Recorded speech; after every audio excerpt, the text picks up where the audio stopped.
ପିଲାମାନେ ଆରମ୍ଭରୁ କହି ରଖୁଛି ଆଉ କିଛି ପଢ଼ିବା ଦରକାର ନାହିଁ। ତୁମମାନେ କହୁଥିବ ସାର୍ କି ଆପଣ କ'ଣ କହୁଛନ୍ତି ଆଉ କିଛି ପଢ଼ିବୁନୁ। ଆରେ ହଁ ମୁଁ ସମ୍ପୂର୍ଣ୍ଣ ଠିକ୍ କହିଛି। କାହିଁକି ପଢ଼ିବନି ନା ଆଜି ଆମେ 2 ମାର୍କସ୍ ପାଇଁ ମାତ୍ର 15ଟି କାଫି। ତୁମମାନଙ୍କର ଯେଉଁ 25 ମାର୍କ ବା 25 ମାର୍କସର ଏକ୍ଜାମ୍ ହେବ ଏଥିକ୍ସ ଆଣ୍ଡ ଭାଲ୍ୟୁଜ୍, ଆଜି ଆମେ ଯେଉଁ 15ଟି ପ୍ରଶ୍ନ ଦେଖିବା ଏତିକି କାଫି।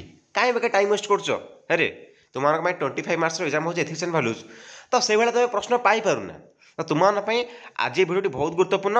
ମୁଁ ପ୍ରିଭିୟସ୍ ଇୟର୍ ପିଲାମାନଙ୍କୁ ଯେଉଁଭଳି ଦେଇଥିଲି ସେମାନଙ୍କର ସମସ୍ତଙ୍କର A+ ଏବଂ O ଆଉଟଷ୍ଟାଣ୍ଡିଂ ମଧ୍ୟ ଗ୍ରେଡ୍ ରହିଛି, ତୁମମାନଙ୍କର ମଧ୍ୟ ରହିବ। ଓକେ, ତ ବିଚଳିତ ଆବଶ୍ୟକ ନାହିଁ। ଏମିତି ତୁମେ ମାନେ ଭାବିବ କ'ଣ କି ସାର୍ ଏଇଟା ସିଲେକ୍ଟେଡ୍ ସେଇଟା ସିଲେକ୍ଟେଡ୍, ଏମିତି ସିଲେକ୍ଟେଡ୍ ହେଇକି ତୁମର ଟାଇମ୍ ୱେଷ୍ଟ ହେଇଯାଉଛି।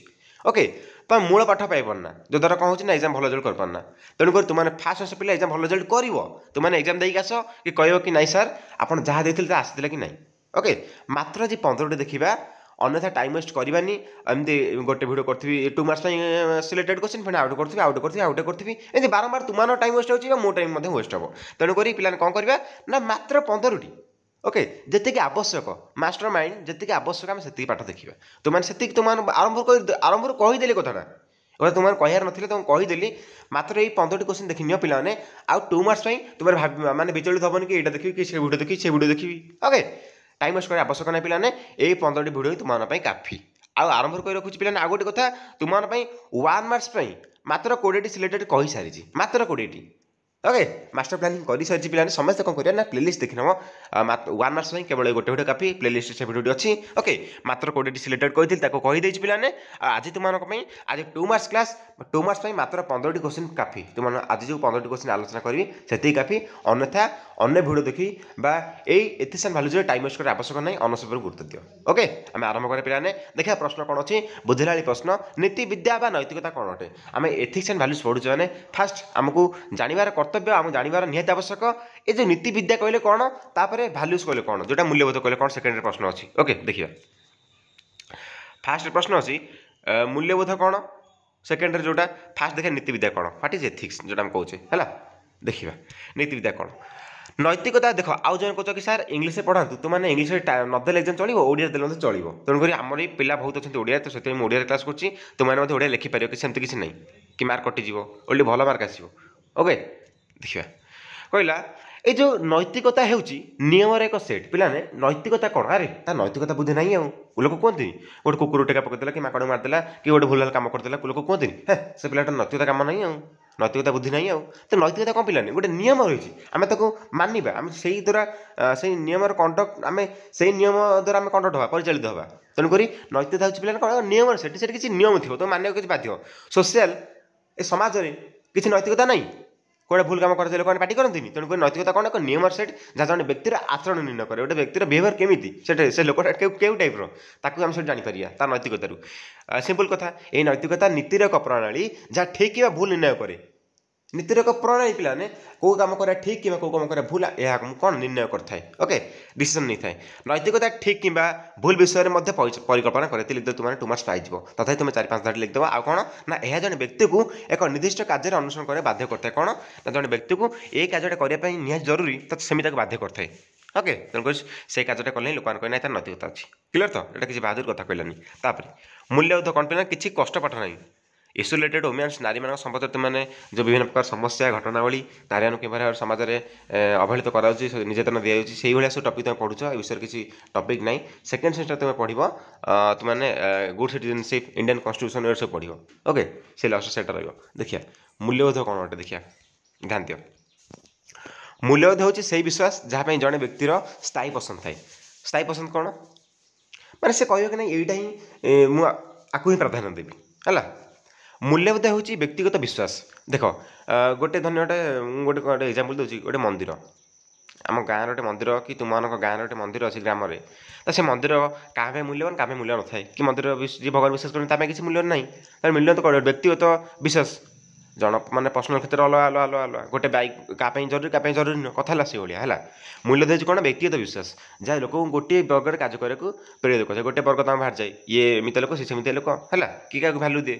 ସେମାନେ ମାନବୀୟ ଆଚରଣ ପାଇଁ ମାର୍ଗଦର୍ଶୀ ଭାବରେ କାର୍ଯ୍ୟ କରନ୍ତି।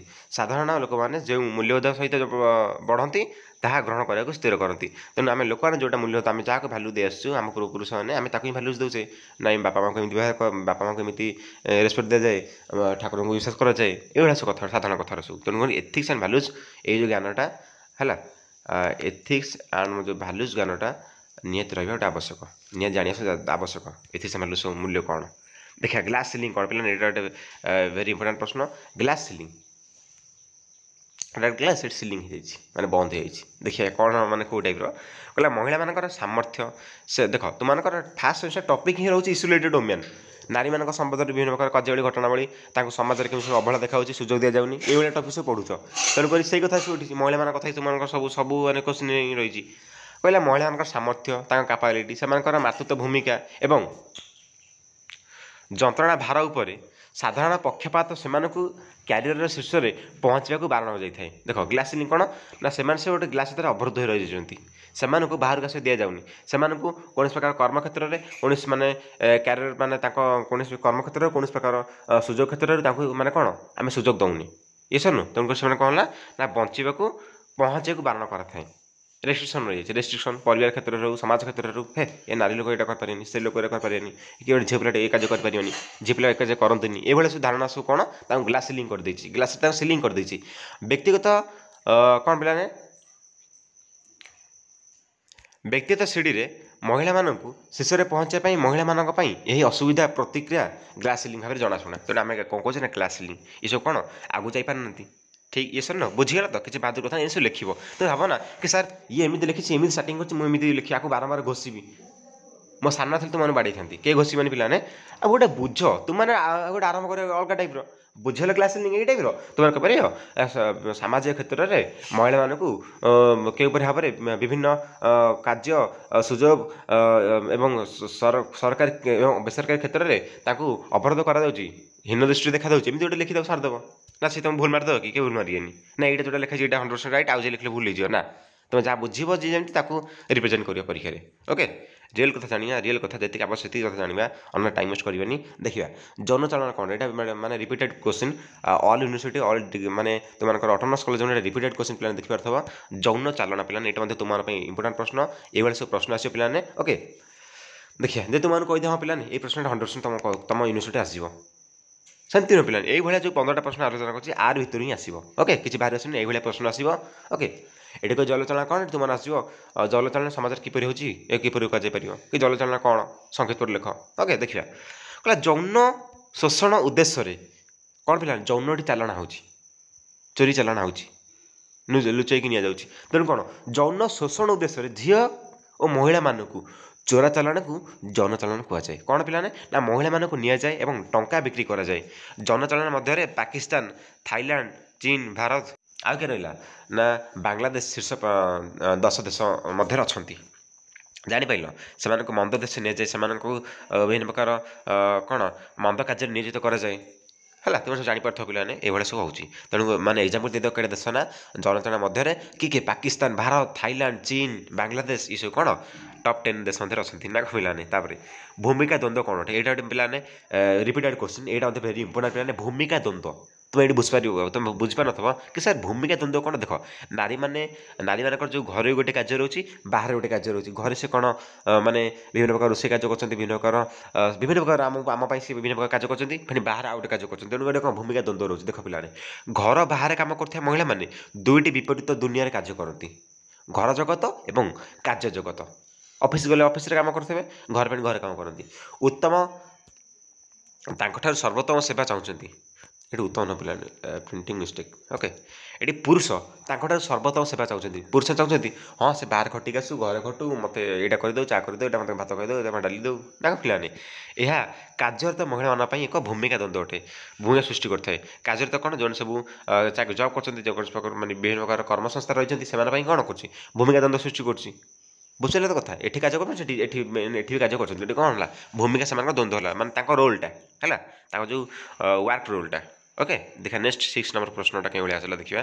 ଏଠି ସେଇଭଳିଆ ସେଇ ଟାଇପ୍ର ପ୍ରଶ୍ନ ଦେଖ, ଯେଉଁଟା 5 ନମ୍ବର ସେଇ ଟାଇପ୍ର କାର୍ଯ୍ୟକ୍ଷେତ୍ରରେ ଲିଙ୍ଗଗତ ଭେଦ बा स्टेरियोटाइप कौन जो इंग्रेजी कहे देखा आम समाज में पुरुष और महिला गुण और सामर्थ्य विषय में प्रायतः भिन्न धारणा थाए किए कथा ना नारी मैंने कम खटुच्च घर से घर रोचे पुरुष मैंने खटी जाऊँच बाहर पैसा नहीं दौरान कि एक्चुअली नारी मैंने बहुत खटुच्च से गोटे नारी कार माँ हो भौणी हो पीस माने पीस हो खुड़ी हो नारी गोटे भूमिका विभिन्न प्रकार रोचे गोटे साधारण नारी शब्द गोटे साधारण शब्द नुह पाने आम एमती अवहेला दृष्टि देखा तेणुकर प्रायतः विभिन्न धारणा थाए भिन्न भिन्न धारणा आम दृढ़ भाव में अनुभव करूँ जे पुरुष मैंने किसी कम उपयुक्त होता बेले महिला मैंने अन्य किसी कार्य उपयुक्त यह कार्य लिंगगत स्टेरियोटाइप कहुए प्रभेद भिन्नता ओके बुझीगला बढ़िया कथा पिलाने यहाँ गोटे लंग क्वेश्चन आसे संपत्ति अधिकार अधिनियम संपत्ति अधिकार संपर्क जहाँ जान लेख संपत्ति अधिकार अधिनियम डायरेक्ट प्रश्नस्थ लंग क्वेश्चन 5 मार्क्स तुम पैटर्न 1 मार्क्स 5टी 2 मार्क्स 5टी 10 मार्क्स ये 5 ये 5 मार्क्स 2टी के 25 मार्क होगा तेणुक यहाँ मतलब लंग क्वेश्चन आसी जाए ये 2 मार्क्स कहीदेवी लंग क्वेश्चन क्लास है संपत्ति अधिकार निश्चय तुम परीक्षा आसवा समस्त प्लेलिस्ट अच्छी वीडियो देखना निश्चय आस पे आरंभ कहीदेली देखिए ये संपत्ति अधिकार अर्थ कौन संपत्ति अधिकार पिला कौन गोटे प्रॉपर्टी गोटे मनीष मान अधिकार थी ना कौन ना ये गाई गोरु कुकुर कथा कहूँ देखिए संपत्ति अधिकार कौन ना संपत्ति स्थानांतरण एवं विक्रय कर संपत्ति यही संपत्ति यही प्रॉपर्टी मोर अधिकार अच्छी मुझे स्थानांतरण करी मुझे विक्रय करी तेणुक संपत्ति स्थानांतरण एवं विक्रय कर आईनगत अधिकार अंतर्भुक्त करे क्लीयर यह व्यक्ति को जनकर कौन मजूरी रखा चुक्तिनामा करवा एवं आईन आईन सुट आनिबा टिके पे देखिए आईन अनुजाई कौन संपुक्त करें ओके से माने सही संपत्तिर भद्य मध्य संग्रह करेंगे ओके जान तो सही तापर से अधिकार रही तार क्रय विक्रय और तार स्थानांतरण तार विक्रय तार अधिकार से रहा आईनगत अधिकार तार संतुलित रोके तापर शरीर लज्जाजनक कौन पिलाने यहाँ पिलाने गोटे रिपीटेड प्रश्न यहाँ गोटे भेरी इंपोर्टाट प्रश्न शरीर लज्जाजनक कौन देखीद टे ध्यान दियो अन्यर शरीर अन्य कौन पिलाने ना अन्यर शरीर आकृति किंबा ये पिलाने 2022 आसला प्रीवियस ईयर क्वेश्चन ने 2022 जाइए ओके प्रीवियस 2 इयर्स एगो आसला देखिए शरीर लज्जाजनक कौन ना अन्यर शरीर आकृति किंबा आकार उपरे अपमानजनक मंतव्य देवा अभ्यास को शरीर लज्जा कहुए शरीर लज्जा कौन लज्जाजनक कौन देख माने गोटे गोटे मनुष्य शरीर तार केमती आम से गोटे माने अपमान मंतव्य देवा कि छोटा लोकटा कि कुजा लोकटा कि माने विकलांग लोकटा पोलियो होइछ देखू अन्य शरीर आकृति किंबा आकार उपरे अपमानजनक मंतव्य देवा अभ्यास को शरीर लज्जा कहुए ता शरीर को नहीं आम लज्जा सृष्टि करदे तेणु सी शरीर को नहीं लज्जा नुह कला तेणु ये आम जो मंतव्यटा देली से कौन शरीर लज्जा है यह कौन ना गाली गुलजर एक रूप ठीक कथा चिड़ेबा जन को अपमान दबा गाली गुलजर एक रूप जहाँ गुरुतर भाव प्रवण को आघात करता ताकू हाणीदेला ना ताकू चाटा माइला एटा कौन होला तार भाव प्रवण तार फिलिंग्स को कौन कला ये आटाक कला ये सर न ये जो प्रभावटा कौट पड़ा तार फिलिंग्स तार मत एमती कहला कि मो मुहटा एमती मत एमती कहला कि मो माने पूजा लोकटा बोली मो गोड़े ना मत एमती कहला ये भाया गोटे कथा कहूँ तेणुक गुरुतर प्रभाव कौन तार भाव प्रवण आघात देता है होगा शरीर लज्जाजनक कौन क्लीयर तापर कौन पिता माता भाई भौणी बंधु शत्रु और स्कूल साथी मानक द्वारा शरीर लज्जाजनक मंतव्य दि जाए एवं पिता माता बंधु भाई भौणी एवं शत्रु स्कूल साथी कॉलेज साथी जहाँ लिखिपर शरीर लज्जाजनक मंतव्य दि जाए यह गणमाध्यम चित्रित होता है छाड़ आउ गोटे प्रश्न आसे पे नारी बा झील मान हत्या कौन सर्ट पढ़ी दूसरी ध्यान दियो नारी निर्यातना होची जड़े महिला और झील मानक विशेष भाव में पुरुष को द्वारा लिंग कारण हत्या घटना अधिकांश मामला अंशीदार किंबा पूर्व भागीदार द्वारा कर चली अत्याचार धमक यौन हिंसा किंबा परिस्थिति सहित जड़ित नारी हत्या अधिकांश प्रेमिक स्वामी पूर्व प्रेमिक द्वारा कर सामान हत्या कौन पिलाने देख सामान हत्या पिलाने कौन देख मुझे गोटे कार्य करदे सोसाइटी में जद्वारा मुझे मो सम्मान को बचाई चाहिए लास्ट मुझे मरजी मुझे गोटे कार्य करदे सामान हत्या हूँ जड़े व्यक्तिर हत्या जड़े बाहर लोक किंबा परिवार सदस्य द्वारा प्रायतः यह पुरुषों परिवार सदस्यों द्वारा जड़े महिला किंबा झीर हत्या सहित जड़ित होता है माने एमती से नारी कार्य करदे सी लास्ट माने मारिदेव जो मैंने विशेष करते जे देखिए नेक्स्ट पीड़िता परिवार प्रति असमान किंबा लज्जा आनी माने ये जो स्त्री लोक ये जो नारी कि ये लोकटा कि एमती कार्य कर मो परिवार रास्ता चली पारनी तेणुक ତା ସ୍ତରରେ ସେ ଅପମାନ ଆଣିଛି।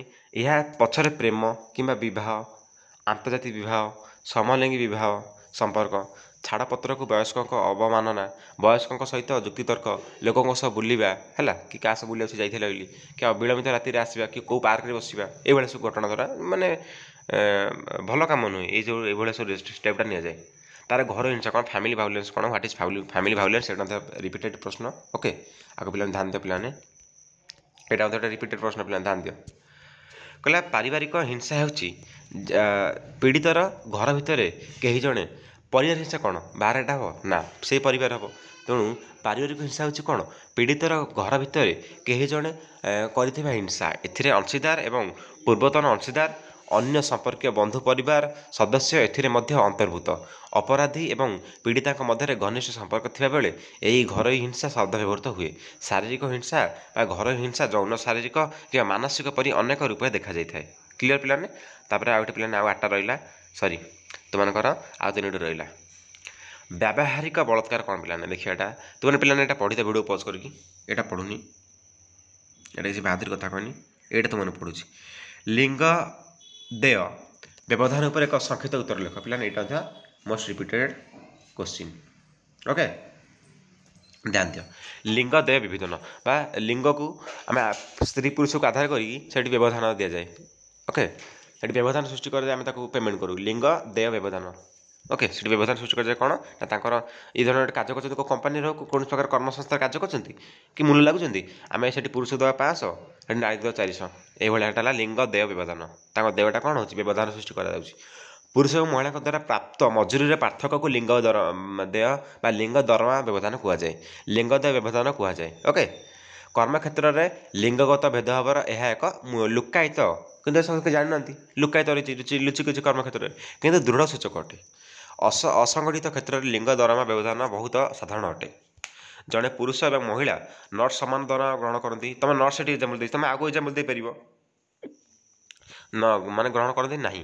ଜଣେ ପୁରୁଷ ଶ୍ରମିକ ଏବଂ ଜଣେ ମହିଳା ଶ୍ରମିକ ମଧ୍ୟ ସମାନ ଦରମା ପାଆନ୍ତି ନାହିଁ। ଏକ୍ଜାମ୍ପଲ୍ ଦେଇପାରିବେ, 500 ପାଇଲା ବେଳେ 400 ପାଆନ୍ତି, ଏମିତି ଗୋଟେ କ'ଣ କହିଦେଇପାରିବ, ଏଇ ସେଇଭଳିଆ କଥାଟା କହିଦେଲେ ଆଉ ହେଲା। ଦେଖେ ନେକ୍ସଟ 14 ନମ୍ବର ପ୍ରଶ୍ନ। ପିଲାମାନେ ଶାରଦା ଆକ୍ଟ କ'ଣ, ଏଇଟା ମଧ୍ୟ ରିପିଟେଡ୍ ପ୍ରଶ୍ନ, ଏଇଟା ମଧ୍ୟ ଗୋଟେ ବଢ଼ିଆ ଗୁରୁତ୍ୱପୂର୍ଣ୍ଣ ପ୍ରଶ୍ନ। ଶାରଦା ଆକ୍ଟ ଦେଖିବା, ଶାରଦା ଆକ୍ଟ ବାଲ୍ୟ ବିବାହ ପ୍ରତିବନ୍ଧକ ଅଧିନିୟମ। ପିଲାମାନେ କ'ଣ ନା ବାଲ୍ୟ ବିବାହ ପ୍ରତିବନ୍ଧକ ଅଧିନିୟମ। ଓକେ, ବାଲ୍ୟ ବିବାହ ପ୍ରତିବନ୍ଧକ ଅଧିନିୟମ ରତ କ'ଣ ପିଲାମାନେ ନା 28 ସେପ୍ଟେମ୍ବର 1929ରେ ପାଳିତ ହୋଇଥିଲା। ପିଲା ମନେ ରଖ, 28 ସେପ୍ଟେମ୍ବର 1929 1929ରେ ପାଳିତ ହୋଇଥିଲା। ଏହି ନିୟମ ଅନୁଯାୟୀ ଝିଅମାନଙ୍କ ଦ୍ୱାରା ବିବାହର ବୟସ 14 ବର୍ଷ ଏବଂ ପୁଅମାନଙ୍କ ପାଇଁ 18 ବର୍ଷ। ପିଲାମାନେ ବର୍ତ୍ତମାନ କ'ଣ ହେଇଛି, ଝିଅମାନଙ୍କର ବୟସ 21 ବର୍ଷ ହୋଇଯାଇଛି। ଓକେ, ପୁଅମାନଙ୍କ ବୟସ କେତେ ବର୍ଷ କମେଣ୍ଟ ଜଣେଇ ପିଲାମାନେ କହିବ ଟିକେ। ଦେଖିବା ନେକ୍ସଟ କ'ଣ କହିଲା, କ'ଣ ନା ସ୍ଥିର କରାଯାଇଥାଏ। ଏହାକୁ ଶାରଦା ଆକ୍ଟ, ଶାରଦା ଆଇନ କୁହାଯାଏ। ଓକେ, ନିଷେଧାଧିଷ୍ଠିତ ବାଲ୍ୟ ବିବାହ ଅଧିନିୟମ 2006 ଅନୁଯାୟୀ, ପିଲାମାନେ 2006 ଅନୁଯାୟୀ କ'ଣ ହେଲା ପିଲାମାନେ ନା 2006 ଅନୁଯାୟୀ ବର୍ତ୍ତମାନର ବିବାହ ବୟସକୁ ଯଥାକ୍ରମେ ବାଳକମାନଙ୍କ ପାଇଁ 21 ବର୍ଷ ଏବଂ ବାଳିକାମାନଙ୍କ ପାଇଁ 18 ବର୍ଷ ସ୍ଥିର କରାଯାଇଛି। କିନ୍ତୁ ବର୍ତ୍ତମାନ ମାନେ ଯଦି ଆମେ ଦେଖିବା ଏଇଟା ଚେଞ୍ଜ 2006ରେ ମଧ୍ୟ ଆଉ ଗୋଟେ କେବେ 2014 ନା କେବେ ଗୋଟେ, ଏଇଟା ମୁଁ ଭଲସେ କହିପାରୁନି, ତୁମମାନେ କମେଣ୍ଟ ଯିଏ ଜାଣିଥାଉ ଜଣେଇଦେବ ଟିକେ, କେବେ ଗୋଟେ ଚେଞ୍ଜ ହେଇକି ବର୍ତ୍ତମାନ ଝିଅମାନଙ୍କର 21 ବର୍ଷ ହୋଇଯାଇଛି ହେଲା। ମୋତେ କମେଣ୍ଟ ସଙ୍ଗେ ଜଣେଇ କହିବ ଯେଉଁପରି ଜାଣିଥାଅ।